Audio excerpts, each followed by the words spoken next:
یانەی شوڕتەی عێراقی یەکەی مەشقی وەک ئامادەکاریەک بۆ یاری ئیستیقلال تارانی ئێرانی لە یاریەکانی قۆناغی کۆمەڵەکان یانە پاڵەوانەکانی ئاسیا لەسەر یاریگای دووەمی یانەی هەولێر ئەنجامدا.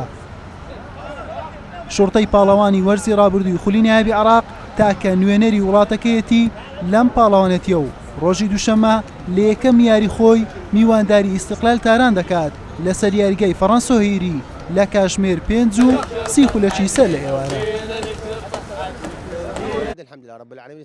سپاس بخوا ئامادەکاریمان باشە لەگەڵ ئەوەی کە خول ناڕوات و وەستاوە.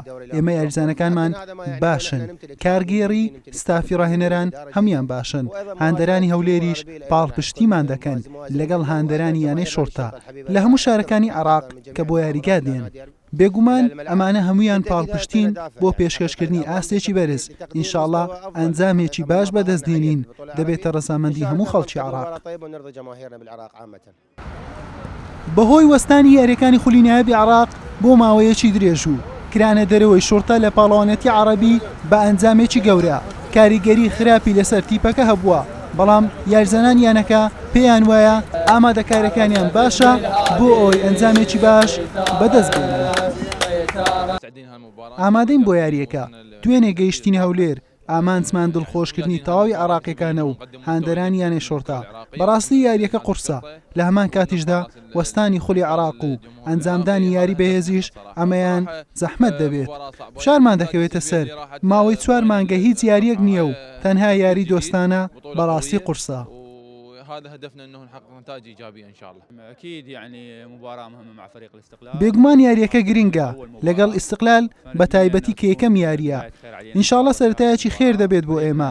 تیپەکەمان ئامادەیە بە شێوەیەکی باش. تیپی ئیستیقلال تیپێکی نایابە لەسەر ئاستی ئاسیا، بەڵام ئامانج بەدەستهێنانی ئەنجامێکی باشە بە تایبەت کە لە یاریگای خۆمانە و لە بەردەم هاندەران. بێگومان وەستانی خول کاریگەری خراپی هەبووە، بەڵام مەشقەکانمان باش بووە و یاری دۆستانەشمان کردووە. ئینشاءڵڵا ئامادەین بۆ یاریەکە.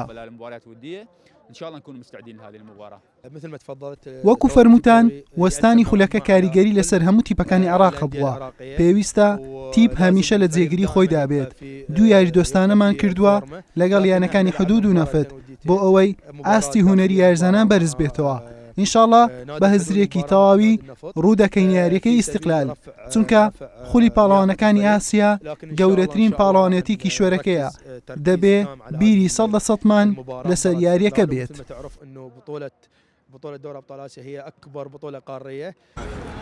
یانەی شوڕتە لە کۆمەڵی یەکەمی خولیانە پاڵەوانەکانی ئاسیایە و ڕکابەری لەگەڵ ئیستیقلال تاران و وەحدەی ئیماڕاتی و ئەهلی سعودی دەکات تاوەکو یەکێک لەو دوو بلیتەی سەرکەوتن بۆ قۆناغی 16 بەدەستبێنێت کە تاوەکو ئێستا ئەم قۆناغەی نەبڕیوە لە شێوازی نوێی پاڵەوانتێکە.